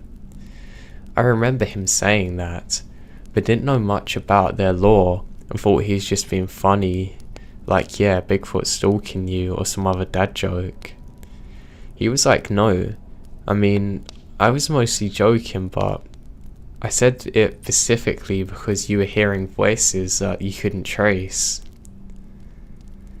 Obviously, there's a ton of questionable information out there, but I tried to find more reputable websites and authentic experiences. I then looked up the missing people search in the area I was in, Mendicano, and I went through different websites and news articles of people going missing. They're all a little hidden underneath national park websites and pictures of trees. I remembered looking up the forest I was in about a year ago and didn't see anything and realised these stories didn't seem to be spoken about much. This piques my intuition. I then searched for the exact area I was in. It started with that over 100 people in the last 8 years had gone missing and not been found, many of which are found dead. Now this terrifies me. I didn't know any of this before I went in there. Remembering how unsafe I felt and how much I wanted to get out of there terrifies me. I felt so uneasy, and to this day, even hearing a voice terrifies me if I don't know where it's coming from. I have never went back to that national park since. I don't want to.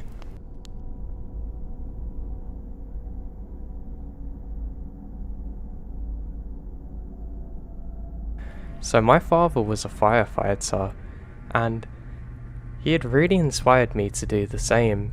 He would always tell me these stories about things that would happen, things that wouldn't happen, the challenges, and just how much joy it would actually bring to him doing a good job. Now my dad loved going outdoors, and so did I. We actually spent a lot of our times going exploring the woods or going fishing. Sometimes even hunting, but not as much as I got older, but that's another story. We'd also go on camping trips and just loved being outside generally together. And living in such a heavily wooded area, it was only natural that I followed the same and fell in love with the woods like he did, and wanted to be a firefighter too. It took a lot of hard work and training, but one day I became a firefighter and I absolutely loved it.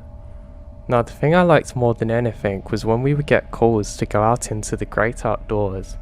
Now my father actually said the same. He just liked the fact that you're in nature and you feel kind of at peace when you're doing your job, and it's actually a lot more calm than normal. Especially when the elements were at play, like it might be misty or foggy. I don't know, it just made it a really cool job. But however, there was one story that my dad told me about the woods that I could never forget, and never made sense to me.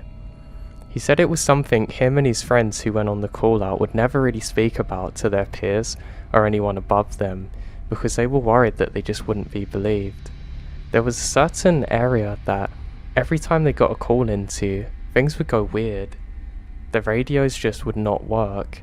They always felt as though they'd walked into an area where the atmosphere changed, and they just had a really weird vibe. Now on one night in particular, they get a call out just like any other, and they know that they're heading to this area in the woods. So they all feel a little hesitant, but they're all trying to psych each other up. They have to go and investigate an apparent missing person in the woods. Now, this isn't something they would usually do, but they were in the area so decided to help. They were looking for an elderly man who was apparently dressed in white clothing like a nightgown. Now, to most people this would be pretty normal, but just considering the area they were going to, they all felt a little weird about it. They eventually make it to the area that they have to search, and they have to get out of their vehicles because the woods are quite dense. They have some flashlights and they start off. Now they search for a good hour and can't find anything. They end up splitting up to cover more areas. Now my dad is actually relatively calm at this point, convincing himself that the woods are fine and it's just in his imagination. He goes to radio to his buddy that he cannot find anything and thinks they should probably head back because if they can't find anything now, they're not going to. As he does so, he realizes that his radio is not working. Now, he worries for a second but realizes, oh yeah, this is what always happens in this area, and tries on a backup channel but still has the same issue. He then realizes that he has to turn around now because what's worse than one missing person is two. He thinks he can see his friend up in the distance and calls out to him, but there's no answer. George, I'm here, can you hear me, buddy? Nothing. He thinks this is pretty weird, but maybe George is just too engrossed in the situation. Now, my dad takes one step forward then stops. He says he gets a feeling that he's never felt before, like something's really off with the whole situation. He's frozen in his footsteps as his voice grows a bit weaker. George. He slowly turns his flashlight on to where he can see a man standing, and he realizes it must be the missing person. It's not his fellow firefighter, it's somebody wearing all white. My dad says the moment the flashlight hits this figure, he can realize that it doesn't seem to have any hands or feet. It's hard to describe because of the mist, but my dad's sure it's not his mind playing tricks on him. He then sees this figure slowly turn around, and he says his face is absolutely horrifying. It's almost disfigured, but not, if that makes any sense. He does this disgusting smile with no teeth, and, like that, he vanishes. My dad said he was frozen in the spot for at least 10 seconds. He tries to scream out for help, but he can't, and he just sprints. He runs as quick as he possibly can for what must have been at least 15 minutes before he eventually bumped into his buddies. His friends are immediately really concerned, and he tells them what happened, and they all look at each other like they know something he doesn't. One of the firefighters then explains to my dad that George has seen exactly the same thing.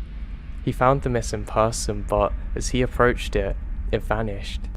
Now what's worse is when they radioed this in, the station told them to stop being ridiculous and to get out there to keep searching.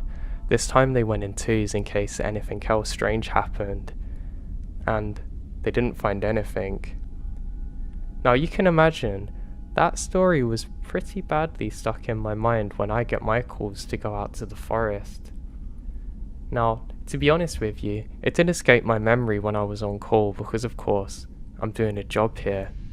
That was until one day I got called to the exact same area of the forest that my dad said he went to. It's not a missing persons this time, however, there's a small cabin that's on fire. Now we believe this is an arson attack, and we're pretty annoyed that not only are there people stupid enough to be out in the forest at night like this, but now we've got to go out into the middle of nowhere. We can't do our job that we're supposed to do in other areas and put out a fire. Of course it's understandable, you don't want half the forest setting on fire, but it's just generally annoying. I'll never understand why people do things like this, but I digress.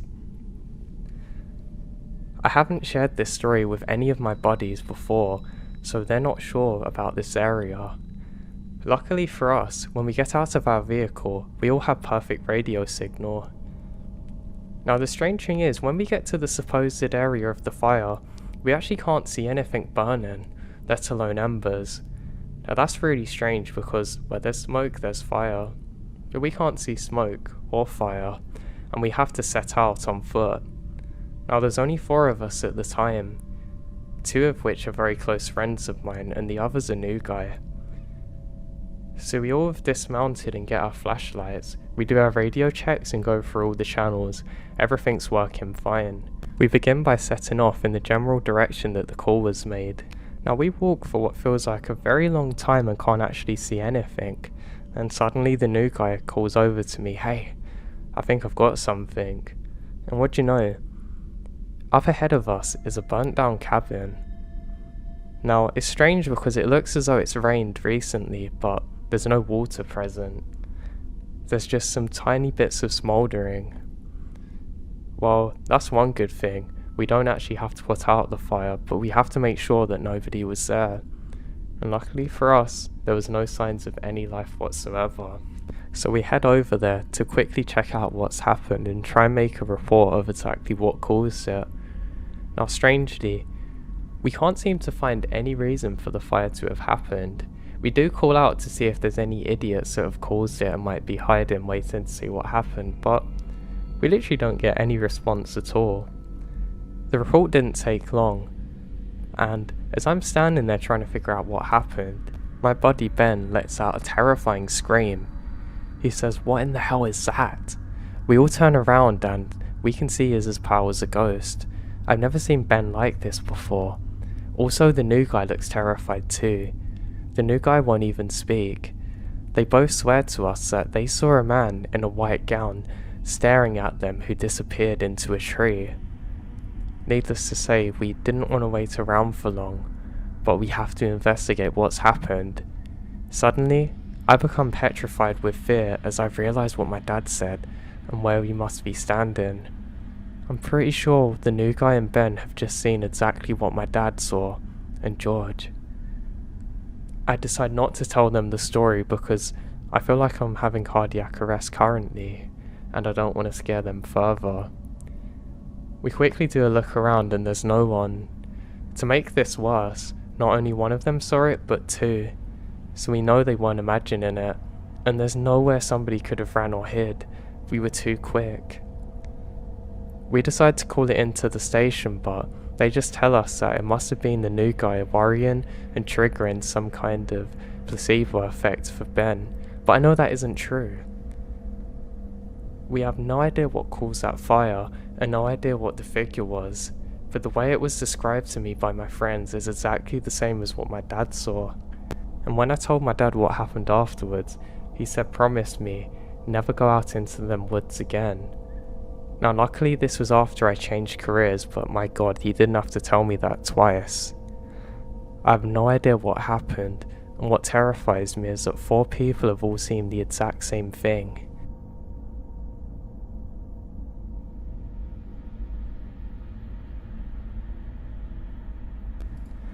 A group of friends and I rented a place on a lake just to have a fun adventure and weekend. We were all young in our mid-20s and it's supposed to be a big party.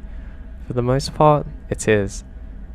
The Friday and Saturday morning, we pretty much went all out to have a good blast on the water and just have fun. Stupid stuff really. Naturally, Saturday afternoon rolled around and we're all dead from going out, so decided it would be a night of no drinking and just having a chill evening and night. That's what it was, relaxed. So 9 PM comes rolling around and about 8 of us are inside the house and 5 are outside. The house was a 2-story with a 2nd-story deck/backporch. It was surrounded by the woods, and then down through the woods you could hit a lake. I'll mention that we had already experienced some weird vibes from the locals when we first arrived in town, mostly just backcountry old timers that assumed we're leering and irritating because we're having fun. But the town and the lake were large, so nobody really seemed to care. Anyway, 3 of my friends were on the upstairs back porch and my other friend and I were downstairs outside, just talking on this little area near the woods. I mean, it was otherwise just a really nice night. My friends and I were getting lost in conversation when all of a sudden there's a really weird feeling that comes over from us behind the woods. It was so strong that we both kind of went quiet, and out of nowhere, this large, loud chanting abruptly comes from the woods. I have no idea how far away it was because the way the lake's set up, so I'm pretty sure the voices carried through the forest. It sounded like cult chanting, and all of the voices are male. I mean, they were loud and perfectly in sync. I think we froze for all of 20 seconds before I can't contain myself and dart towards the home, with her following me. I don't know how to explain the feeling that the chanting given us, but it was truly evil. By the time we got up there, the chanting was gone and we said, "Did you guys hear that?" Obviously in a very freaked out voice, and they all heard it, and not seconds later, it started again. So the 5 of us are out here peering into the woods, listening to this chanting that would sometimes sound far away, then relatively close, all male voices in the weirdest language I don't understand, sounding like a strange extreme church. Then following the chanting, a loud bang like somebody whacked a huge piece of metal, a man wailing like in extreme pain. All of the hairs on the back of my neck stood up. My brother and I were then staring at each other in a mixture of scared excitement and horror. The wailing stopped, and then it was back to chanting that eventually dies out. I was so freaked out by it, I want to call the cops, because whoever was screaming is in a lot of pain. That mixed with the weird chanting just made me think that something terrifying gone on. One friend tried to say it had to be some drunk guys, but this can't be. Now, no, I didn't call the cops, and I would have, but honestly, the forest was so large that it'd be very difficult to locate exactly where the sounds were coming from.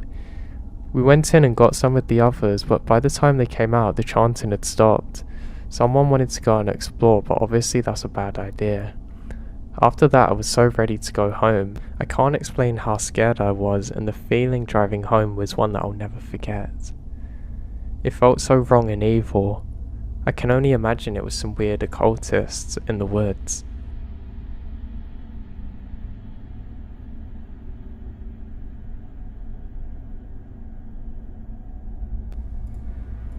Last year, I was backpacking in the deep mountains in Montana. I was nearby Libby Mountain, about 3 hours west of Glacier National Park. I was hiking alone and expected to encounter bears, grizzlies, mooses, etc. I am an experienced person with this and know how to handle them, so I'm not really worried. But this time, I was way out in the middle of nowhere with no one around for miles. Also, no cell service anywhere. And I didn't have my emergency beacon with me. Usually, I expect to see other hikers on the trail, but here none. I'm completely alone and know it. Well, it was like 9 miles to my camp at the Upper Cedar Lake. About half a mile away, the trail actually opened up and into a somewhat clearing and has great visibility around me. There were still trees and undergrowth covering the ground. A few minutes later, I see something scurrying across the trail maybe 50 feet ahead of me. I stop, froze, and wait. The creature noticed me and stood up into the undergrowth, but still almost covered by tall grass. It was about 3 feet tall, pitch black, and about 60 pounds, but obviously intelligent and quick. I assume it's a baby bear, so I don't move or make sound. I got my bear spray ready, fully expecting angry mama bear to come at me, but that didn't happen, because I would have surely been attacked or at least bluff charged at. Although I can't see its face through the grass, the creature stared at me invasively for 30 seconds. I don't move a muscle. Then suddenly, it huffed loudly at me, then ran through the grass to the side of the hill, and I never see it again. The sound it made was a lot like a deeper sound than you can expect from something small, like a bear's growl. I stood there silently waiting for a few minutes to see if the mum bear came, but it never did.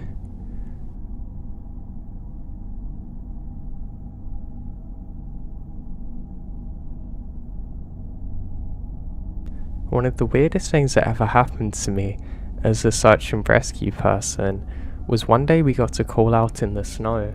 We had a call out to go and rescue a man who went missing on a hiking trail out in the forest. Now I set off to search in the area designated to me. I have everything with me. The radio communication's very good, and I find some footsteps. Great. I go to radio this in to the other workers, but as I do, my radio dies. I go to turn on my flashlight, and this is struggling too. I call out quickly for anyone but get no reply. The snow's picking up a bit now. I decide the best thing to do is quickly follow the footsteps and see if it's the person we need, get them out of there and try and get radio signal on a hill. As I'm following the footsteps, I get a strange feeling that I'm being followed that I've never felt before. It's odd because obviously when you're looking for someone it's quite the opposite. What's worse is I go to flick on my flashlight and it's died now. I switch in some new batteries and this doesn't work again too, which is really odd.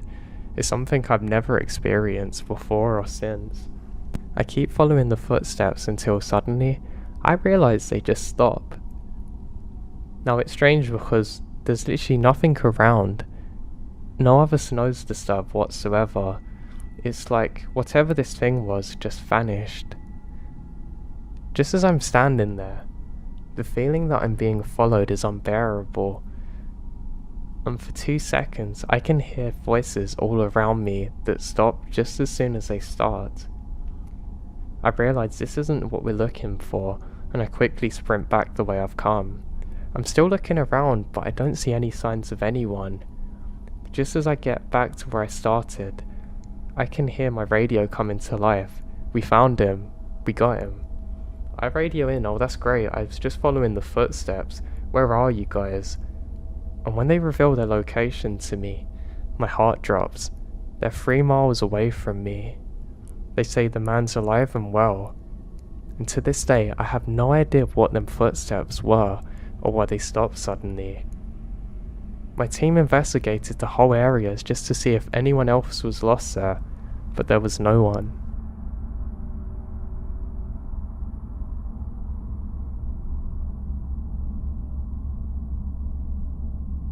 Now I work as an emergency technician, and I had one call out that I'm never going to forget in the woods.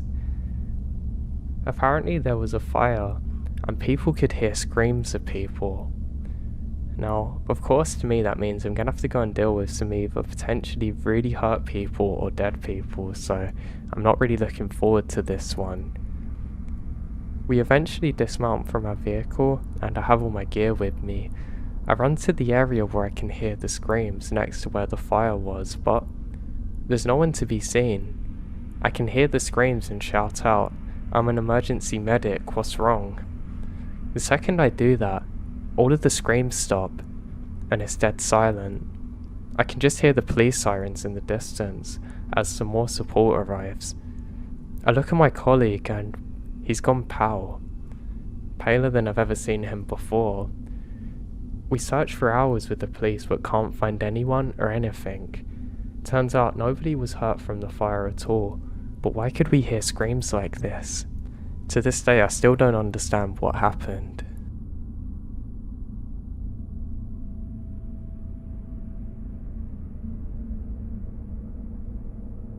Me and my brother always liked to go exploring the deep woods.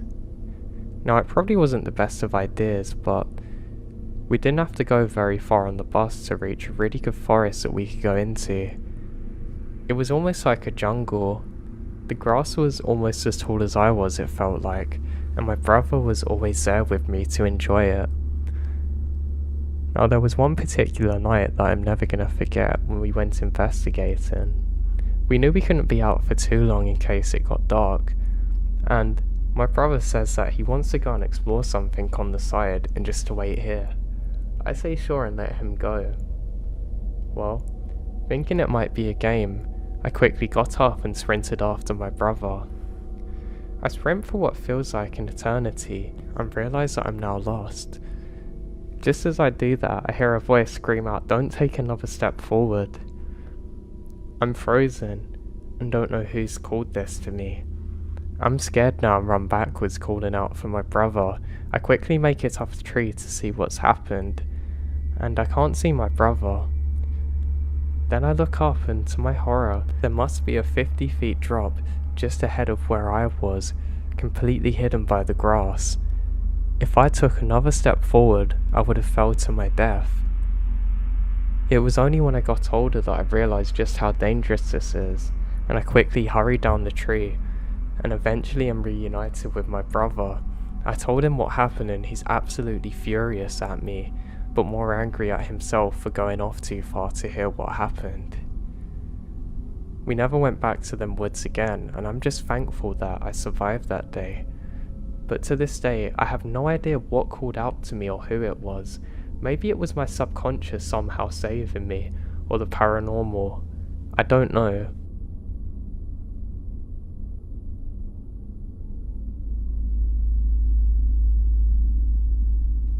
About 10 or 15 years ago, a buddy of mine and I were camping in the Wenatchee area of the Olympic National Forest, south of the Olympic National Park.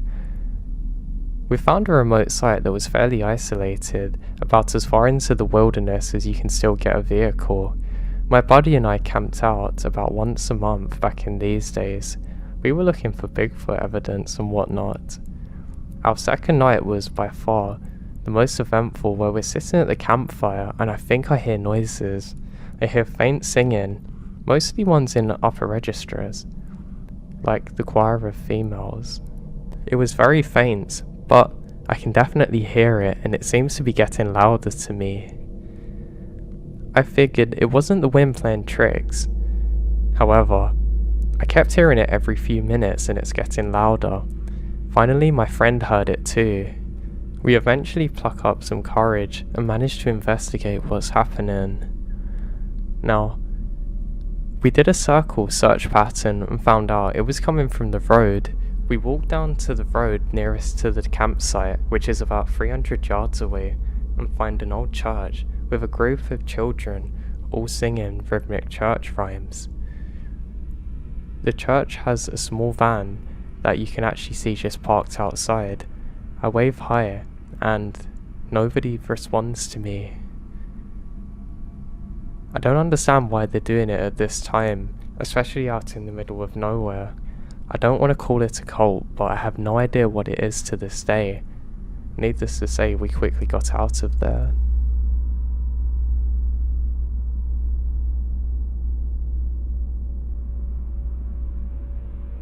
A little over a decade ago, I met and started dating a girl who lived in Tole Country, Connecticut, so I hauled up from way down south for a visit. I know it's a bad idea to cross, maybe in this case, state lines for a relationship, but I'm in my early 20s. So at any rate, perhaps the one thing I found that took away from all that was said is involving a parking lot in the country of Connecticut. Here in the south, at least, we tend to think of up north as big cities and industry. I was honestly surprised when I got to her place. It's in the woods with rolling hills, and even the distant moaning of cows. Now, I can't exactly say what, despite all this familiar terrain, was going on, but something felt inherently different. This isn't something I can outright put to words, but there was something that enchanted me about the northern wilderness. I had to drink it in as much as I could. I spent a lot of time dragging her through the brush. We explored some abandoned mills, found an odd ring of chairs in a clearing, and just generally frolicked and had a good time during our journey. Except this one place we found. I don't know exactly what it is, maybe an old theatre or a roller skate rink. All I can remember that it is painted black, and there are these murals of outer space scenes like flaming comets and UFOs and whatnot, maybe from the 60s or 70s. I might be wrong. Now, I'm a seasoned explorer of the abandoned. I even went into the so-called Devil House of the Falkland at night, alone in parts of it, and don't flinch, so I'm used to strange things. I think you can't really live in the country that much and not have a tale of one or two things that doesn't add up. The place bugged me out. It wasn't anything stereotypical like a cold feeling or an intense sort of dread. It was more a feeling that something's wrong, out of place, even though we're there, exploring and it's a date. Here's the thing, I want to go in. I wish I did, but I simply couldn't even try. Something about the thing was so foreign and off that I couldn't compel myself to do anything but turn back, and that's what I did. I've never experienced anything like this in my life, but I have a feeling there was either bad people in there or something bad had happened. I'd like to go back one day to find out, but this just seems really odd, especially the fact that there's nothing else around it too.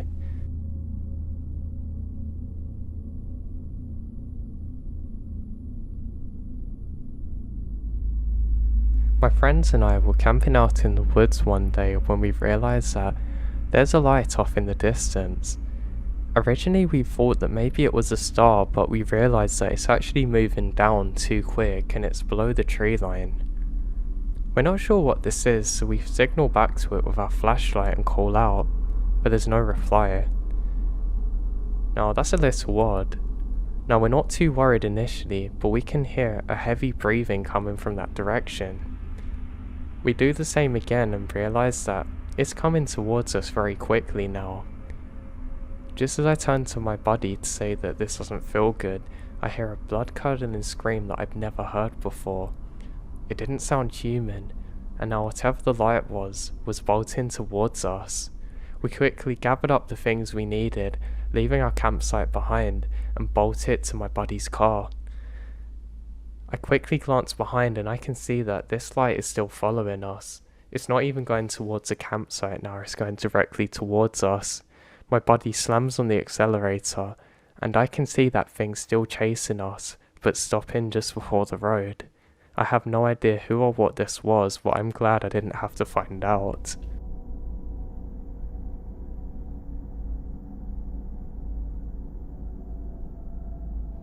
I've lived in Southern California my entire life. If you know anything about California, it's very diverse. Up north is filled with mountains and trees, and the south is a lot more, well, city-like. This summer, I decided to take a trip to Tahoe. It's a beautiful place and my first time being upstate. I'm going to chop this story up into segments so it's easier to read. On day 1, I settle into the cabin around 5 PM. After an 8-hour drive, I'm really tired. I went and lay down in the bed that was in the loft. It was quiet.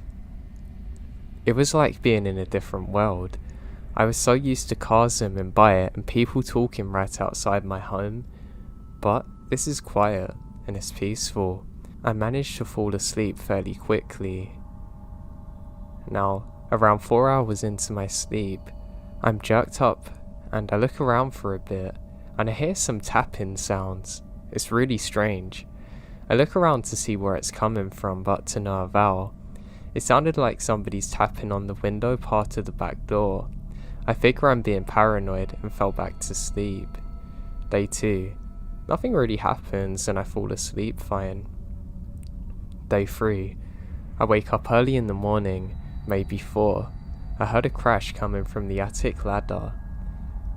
That's placed conveniently right behind the couch I'm sleeping on. I didn't move. I can hear a few footsteps. Now, you know the feeling when somebody's staring at you? That's how I feel. I'm on my side staring straight ahead. Suddenly, I felt like somebody or something crawls over me. I felt their 2 hands on either side of me, and I knew if their face was only inches away from mine, I should be able to see them. Now I'm facing straight ahead, and I'm not really going to turn to see who it is if they're actually there. Now they stay there for what feels like forever, until I felt them crawl backwards off of the couch, and I heard the dog let out a muffled bark, in which somebody shushed her, then let out a good yell. The presence stayed there for what feels like an eternity, till I heard the footsteps going out the back door. Still, I didn't move. I'm paralysed with fear. Needless to say, I didn't go back to sleep. I checked on my friends a bit later when I felt the coast is clear. None of them had left their rooms that night. I told them my experience and they said that I was being paranoid. I halfway agreed with them, and our day went out as planned. Now, later that day on day 3, after a day at the lake with my friends, we come back to the quiet and cozy cabin. The caretakers of the cabin told us that there's a river a bit further back into the woods, maybe a 15-minute walk away. My friends and I decided to stay back and rest, so I took some bug spray, a small backpack with snacks and my phone. It was pretty straightforward. There was tall grasses on either sides of the trail. It was a thin path, but pretty easy to navigate.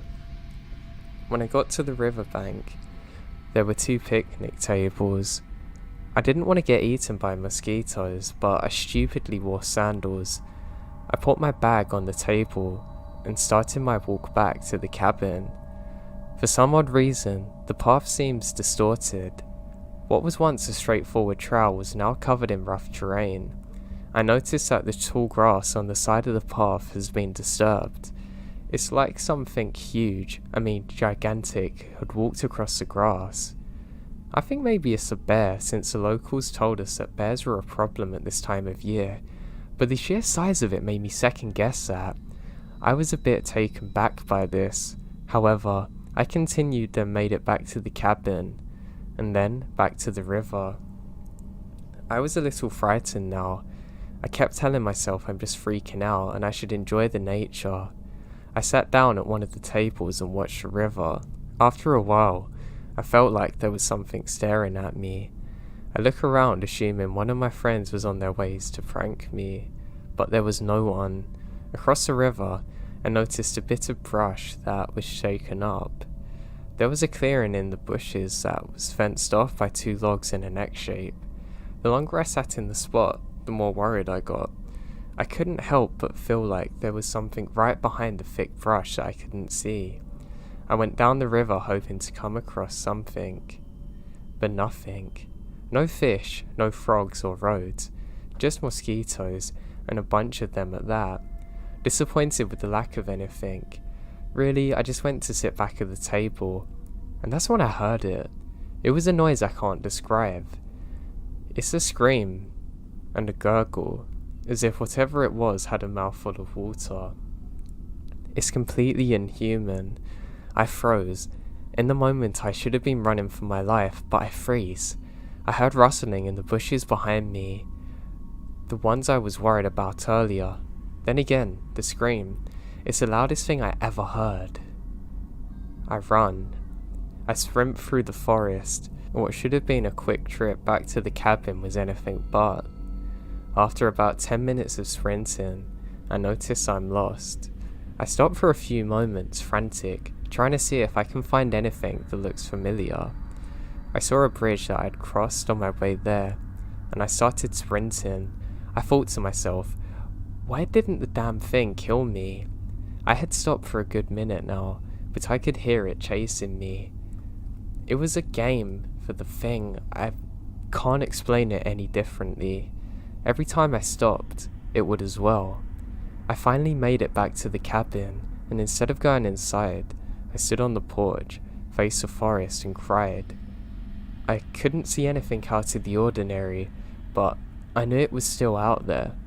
I didn't want to turn my back, so I sat there for hours silently crying, occasionally checking my phone, and well, writing this, I don't have any idea what actually happened.